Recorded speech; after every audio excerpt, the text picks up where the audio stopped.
right, morning guys.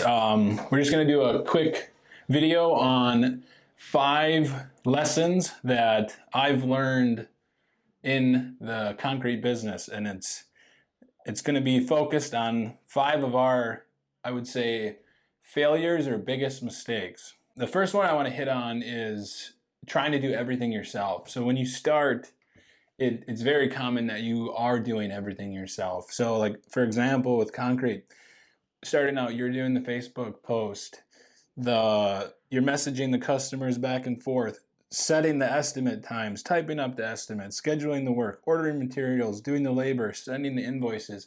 You're doing all of that while trying to grow the business. And the concept that we use for that is working in the business versus working on the business. When you start, it's not, I don't really consider it a business as much as it is just a job that you control, I guess. Going off of that, I found when I was in that loop of doing all that, doing everything, I was studying guys that were successful in business. And today we're blessed with the opportunity of social media, having YouTube, and you can find guys on TikTok, Facebook, whatever it is, a lot of group forums. But one guy that I found is Mike Andes, and that's the book I have here. He's got multiple different books, but this one I just picked up this winter, and it's kind of just focused on how to generate revenue when your main season of work dies down. So for example, like we're not pouring in the wintertime. So what do you do in 3-4 months to still generate revenue? And the more employees you have, the more important that becomes. Mike is probably the best guy on YouTube when it comes to home service. There's a couple other guys that are kind of growing in that industry as well. Jack, I might send those to you, and then you just kind of put them in the description or whatever, or pop them up on the screen. But kind of going off of that, so this is Mike's channel. Can the camera see that? Yeah. So as you can see, like multiple different styles of videos, and it's all home service based. So it could be pressure washing. He started originally in landscaping, does a lot of stuff with landscapers. I think he might have a little bit of roofing in there. I think there's a concrete industry one, but his big focus right now on the channel is actually sitting down with business owners and looking at their profit and loss statements, balance sheet, going through everything and trying to figure out where they struggle. His big concept, he calls it the 4L framework. And those 4 things are all things that I've made mistakes on, and they constantly loop. So liquidity, which is your money, leads, labor, and leadership. Each one you'll hit at a different level of growth in the business. So liquidity, the finance thing is probably one of the hardest when you get started, and it will always circle back and eventually come back to money again. Same thing it'll do is it'll come back to leads, leadership, all of it will go in that loop. As soon as you get efficient at one, you're on to the next one. When you get efficient at that one, then there's a hole comes into the next one, and it keeps going. So as far as money goes, after you start generating cash flow from the jobs, generally you're looking to buy more equipment or buy more leads. Once you get the equipment, you start getting jobs done faster. Well, then that usually leads to the fact that you need more leads. So what do? You spend money on Facebook, spend it on Google, yard signs, door hangers. Whatever you find works best, you're still ended up putting a little bit of money on it. As you grow, it's very difficult to continue to run on word of mouth. You can do it, but as you grow and you start getting employees, you're getting way more work done. Well, then you need more work as that cycle continues. So for me, the biggest one that I found with money was coming out of the wintertime and doing all builder jobs. You generally don't get paid 30, 45, sometimes 60 days. Now that cash flow becomes an issue because you've paid for the material, you've paid for your labor, paid for your marketing, and now you still are trying to knock more jobs out, but you sometimes will get held up waiting on them invoices. One thing we've done differently is trying to squeezing in some homeowner jobs or taking 50% down. That seems to be a pretty solid way to keep cash flow coming in. All right, after liquidity, you have leads. Once you start, you got money in the bank, you're putting that money towards the marketing. Like I said, whether it's door knockers, yard signs, Google ads, you get all those leads, and now you personally can't keep up with the workflow. So what you want to do is start hiring. I personally, I'll break down the coffee shop with Anna after this, but my thing was finding other guys in the industry, and it doesn't always have to be full-time work, but it is always nice to have one or two guys as you're growing to pay them, whether it's to help with site prep or organization, like just little things that are still cost efficient for you. And I like to look more so high school, college age for something like that when you're starting out. Eventually you get to the point where you're going to need a crew manager. So as you get all these jobs coming in, you're growing your employee base, it leads you to the leadership issue. You can't be in the field all the time and doing all these other things back end of the business. So what you do is you look to hire a manager or a foreman, crew leader. That crew leader, I would say, really becomes important when you have that 5 to 10 employees, depending on what home service you're really in. So when you get that crew leader, that manager, foreman, now that leadership role becomes very important as far as the efficiency and the management of your other employees. When you get efficient at it and you're not stuck in the field, you'll notice that 1, your payroll is going to be higher, but 2, they're getting that work done. So that eventually leads you back to finding more leads. So now you're using that money again to generate more leads. Like I said before, it's a constant cycle. Once you grow with one spot, there's a lack in the other, and you're just constantly going back and forth and focusing on one of the 4 L's. That was a huge game breaker for me. I would say if I would have learned that from day one before I even got into business, I would have saved so much time and tens of thousands of dollars, but also been able to grow much faster and more efficiently, which would have generated us tens of thousands of dollars. Every industry is going to be a little bit different, but once you understand that framework, there's always a way to tie it into the industry that you're in. I'll leave you guys with this. If I had to start over completely, or you're just starting, and aside from having the basic tools to get going, the first thing that I would do is start with Facebook or Google. Build your profile on there and spend a little bit of money. Mess with the ads. You can get campaigns going on there. You can have 5 different ads running. You can have 1 different ad running.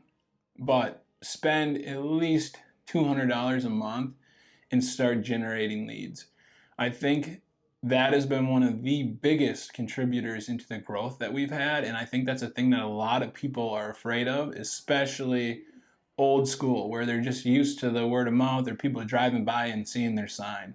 It's extremely worth diving into, and I 100% would recommend that. If you haven't done it, try it. And if you're starting from absolute zero, start there.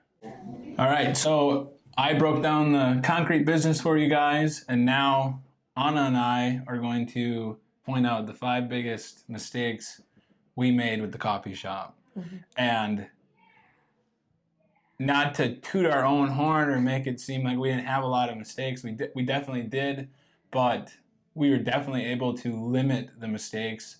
And these mistakes are much different than, most of the mistakes are much different than the ones that we faced starting the concrete business.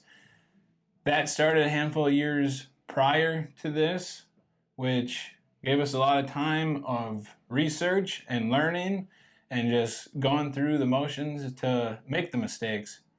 So I guess tip number one there would just be get started, take action, because it takes years to build and get good at what you're going to do.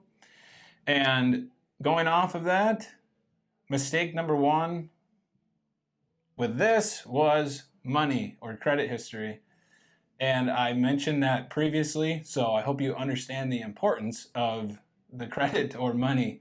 What I would suggest doing, getting started, is at least having a credit card.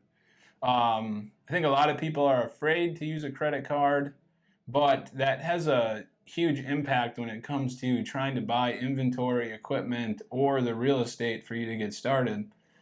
So for us, it was pretty difficult at first to get this going because I didn't have a regular W-2 and I was just starting with the business, and I also didn't have 3 years of tax history. And at the same time, that's when I started building my credit. We weren't married, so we weren't tied together there, but we were still able to get on the loan together to be able to do the deal. It could be like you started with a gas card, right? Like for personally? Yeah. Yeah. Yep. Start with something small, get comfortable using the credit card, paying it off. Yep. So we run our credit cards like a debit card. Basically, especially when we started, it was as soon as we used it, we went on, logged in, and paid it off. Mm-hmm. It's a little bit different now because it's a cash flow game. And as you get higher expenses, sometimes you got to delay it. Concrete, for me, is very specific to that. You could have $50,000 in your checking because you have all of your materials paid for, and then you get an $80,000 bill for something else. Well, you might have $100,000+ in invoices, but you're not going to get them for another 30 days. So sometimes having the liquidity to move that money around, it's a huge factor. We generally analyze that almost daily. So that would be tip number one, or one of our biggest mistakes starting out. From here, I think I'm going to pass it to Anna, and then I'll kind of chip in. We're going to try to make this a little bit different than what we did with the concrete side of things, because the business structure is different. We have almost 20 employees. Mm-hmm. So a lot of it's going to be focused on the hiring concepts and management style. Second tip would be don't hire for availability. Instead, hire for attitude and the culture that you're trying to build. Yes. We want it to be where everybody comes to work. They want to be at work because they enjoy who they're working with.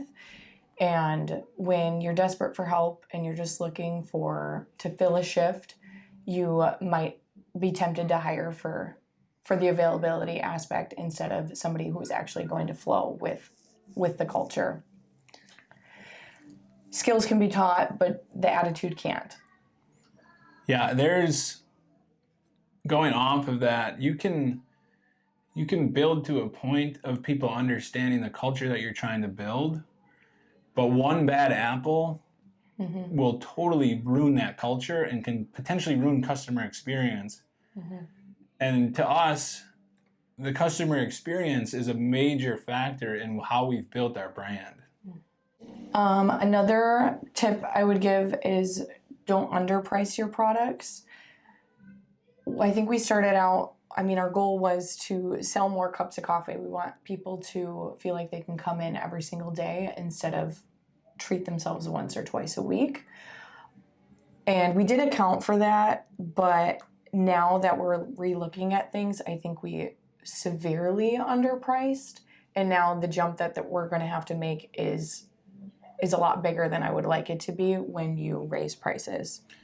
I think we underestimated, one, the support that we would have, mm-hmm. two, the overall success with the brand culture, include like the customer experience, and the quality of products that we're using too.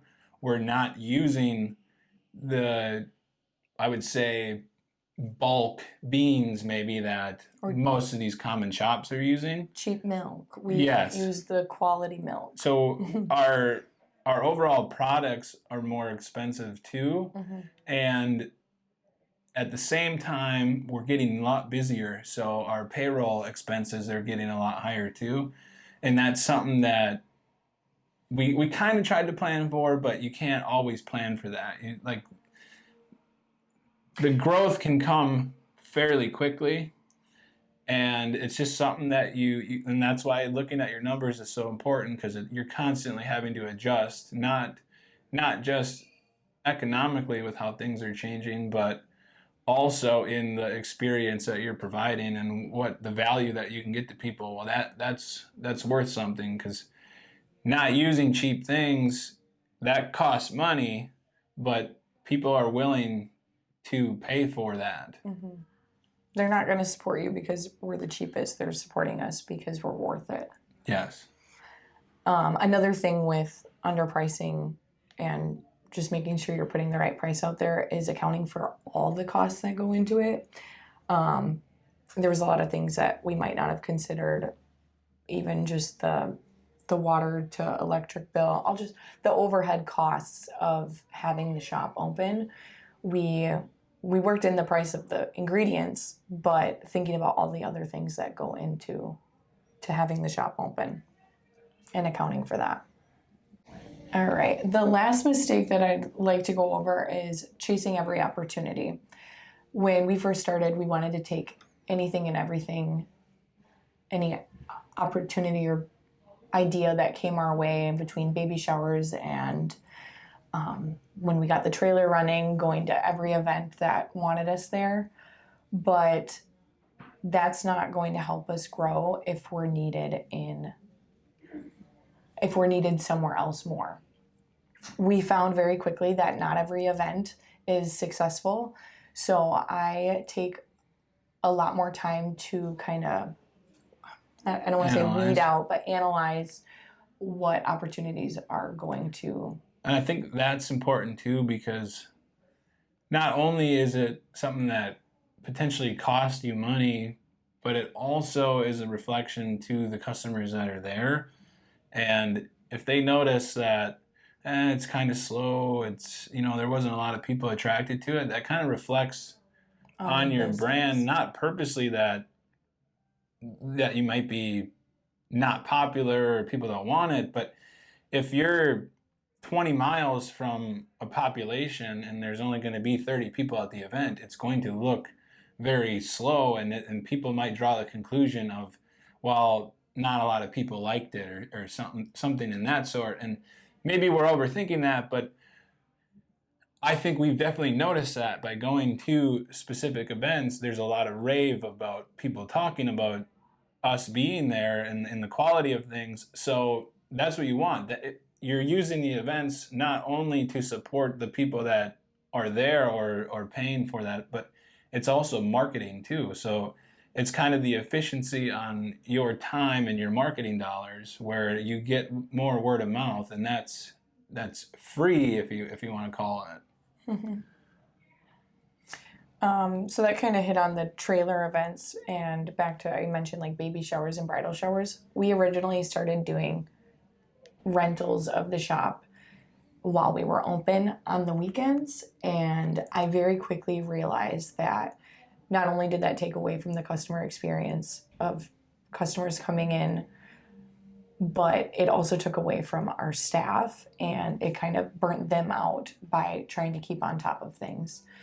So not saying yes doesn't always lead to what's best to more for opportunities. The brand. Yeah. It might spread you too thin instead. And then that kind of slowly bleeds bad and negativity towards the brand.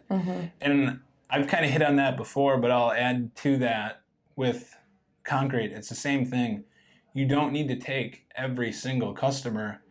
You can kind of get a good sense on meeting them if it's a project that's worth doing, and if it's a project that maybe you can't offer the best quality of work, because maybe it is a little too intricate and you just got started with things, or you don't have the guys or expertise to do it. It's okay to say no. And really, it's okay to tell the customer that, because that to me goes a long way, being honest to them that you are willing to admit that. And that's good word of mouth too, whether you did the job or didn't. Well, I hope you guys got some good information out of this. We want to continue to do these, and your support goes a long way, whether it's a simple comment or a share on Facebook, YouTube, whatever it is.